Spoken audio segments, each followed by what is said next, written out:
एक नया नाम बेबी ब्रह्मोस। आजकल भारत के डिफेंस सर्कल्स में इसकी खूब चर्चा हो रही है। और पता है, ये सिर्फ एक नाम नहीं है, बल्कि ये भारत की मिलिट्री सोच में आ रहे एक बहुत बड़े बदलाव का इशारा है। तो चलिए आज इसी पर बात करते हैं। खोलते हैं इस बेबी ब्रह्मोस के रहस्य को और समझते हैं कि ये आखिर है क्या और इतना खास क्यों है। लेकिन सबसे पहले ये सवाल कि हमें इसकी जरूरत ही क्यों पड़ी। देखिए, आज की तारीख में जंग का जो तरीका है ना, वो पूरी तरह से बदल चुका है। रूस यूक्रेन को देख लीजिए या फिर इजराइल हमास के बीच चल रहे संघर्ष को। ये लड़ाइयां अब हफ्तों में खत्म नहीं होती, ये लंबी खिंचती हैं, थका देने वाली लड़ाइयां बन गई हैं। और जब कोई जंग महीनों या सालों तक खिंच जाए, तो सिर्फ सबसे अच्छा, सबसे महंगा हथियार होना ही काफी नहीं होता।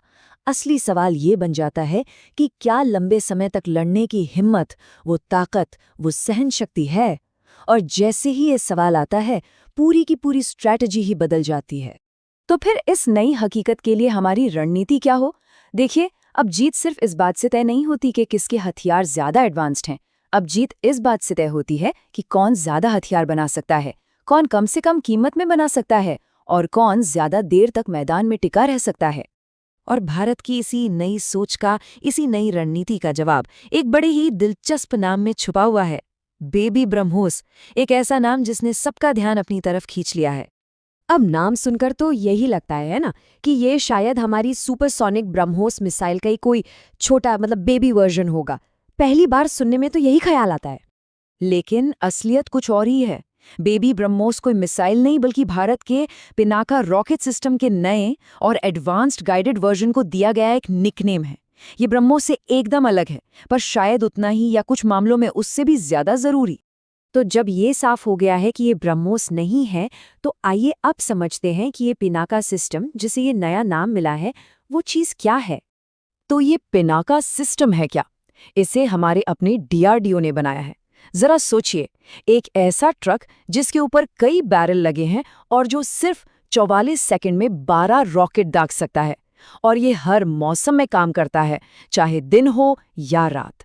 ये इतना मोबाइल है कि आज यहाँ है तो कल सैकड़ों किलोमीटर दूर दुश्मन पर कहर बरपा सकता है। और पिनाका की कहानी भी बड़ी जबरदस्त है। इसकी शुरुआत हुई एक अनगाइडेड रॉकेट से, जो बस 40-45 किलोमीटर तक जाता था।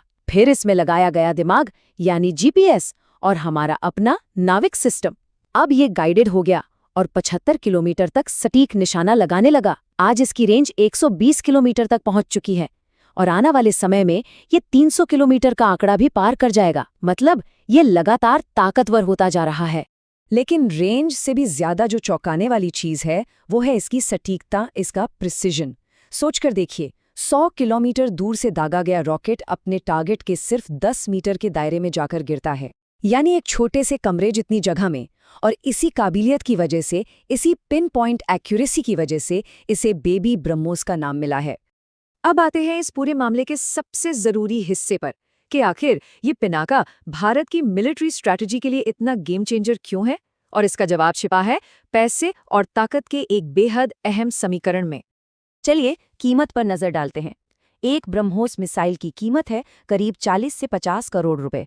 वहीं एक गाइडेड पिनाका रॉकेट की कीमत है करीब 2.5 करोड़ रुपए। यानी एक ब्रह्मोस की कीमत में लगभग 20 पिनाका रॉकेट दागे जा सकते हैं। अब सोचने वाली बात है, अगर जंग लंबी चलती है तो कौन सा हथियार ज्यादा असरदार और समझदारी भरा विकल्प होगा? नहीं, इसका मतलब ये बिल्कुल नहीं कि ब्रह्मोस की अहमियत कम हो गई। दोनों के रोल अलग अलग हैं। ब्रह्मोस एक सर्जन के स्कैल्पेल की तरह है, जो दुश्मन के एयरक्राफ्ट कैरियर या कमांड सेंटर जैसे बड़े और खास टारगेट को सटीकता से खत्म करती है। वहीं पिनाका एक भारी हथौड़े की तरह है, जो एक बड़े इलाके में दुश्मन के टैंक, बंकर और सैनिकों पर रॉकेटों की बारिश करके तबाही मचा देता है। हम सब ने देखा है रूस यूक्रेन युद्ध में कैसे कुछ लाख के ड्रोन करोड़ों के टैंकों को तबाह कर रहे हैं। यही आज की जंग की सच्चाई है, और भारत की पिनाका स्ट्रैटेजी इसी नई हकीकत का एकदम सटीक जवाब है। स्मार्ट, किफायती और असरदार। और देखिए, पिनाका सिस्टम को बढ़ावा देने का फायदा सिर्फ जंग के मैदान तक ही सीमित नहीं है। इसके फायदे कई ज्यादा बड़े और गहरे हैं।